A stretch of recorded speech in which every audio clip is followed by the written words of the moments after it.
Hello, dear children.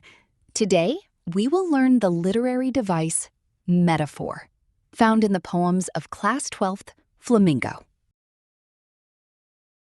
First, let's understand, what is a metaphor? A metaphor is a figure of speech in which one thing is said to be another thing to show that they have a similar quality. It does not use the words like or as.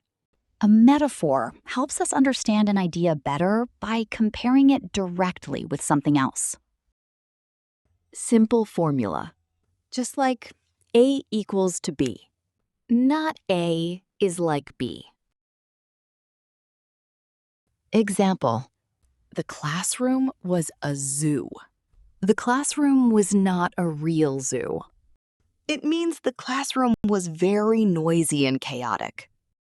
So, how to identify a metaphor? Ask yourself, is the writer saying one thing is another thing?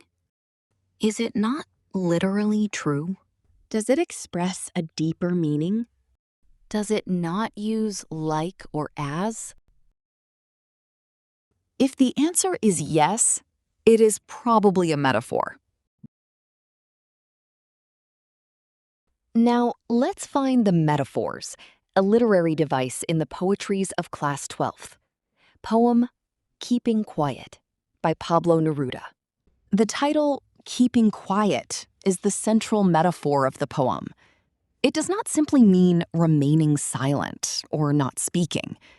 It metaphorically means pausing our busy lives, stopping violence and conflict, reflecting on ourselves, becoming aware of our connection with others and with nature. Thus, keeping quiet becomes a metaphor for inner peace, self-awareness, and global harmony. Engines represents the restless machinery of modern life and human activity.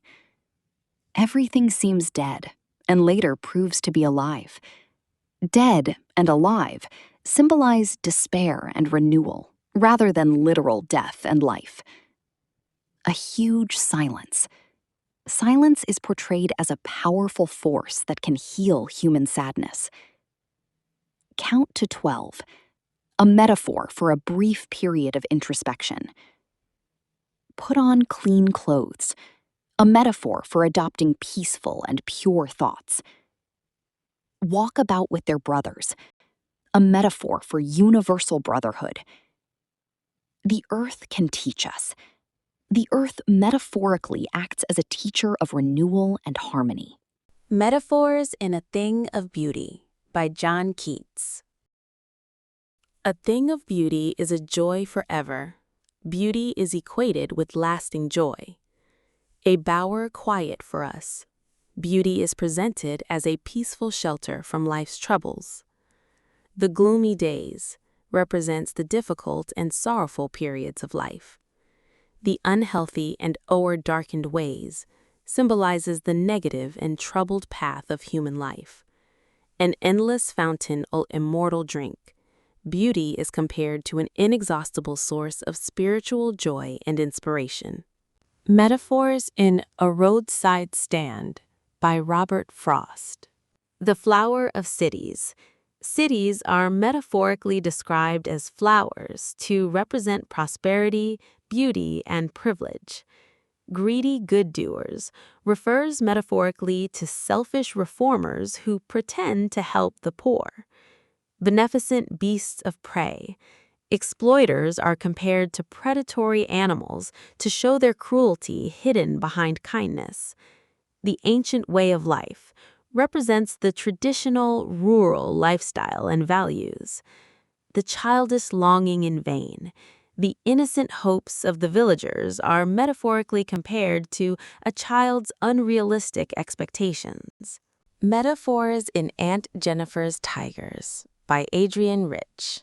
Aunt Jennifer's Tigers. The tigers metaphorically represent courage, strength, freedom, and confidence. The massive weight of Uncle's wedding band. The wedding band symbolizes the burden of marriage and patriarchal oppression. ringed with ordeals, suggests that Aunt Jennifer is surrounded and trapped by the hardships of married life. Mastered by indicates that she has been dominated by fear, patriarchy, and social expectations. The tigers will go on prancing. The tigers symbolize the enduring spirit of freedom and the lasting power of art, which survives even after the artist's death. Hope the metaphors and the poetries were clear and were informative. Remember, there is no clear metaphor in the poem My Mother at 66 by Kamla Das, except for implied metaphor. Thank you, and keep learning.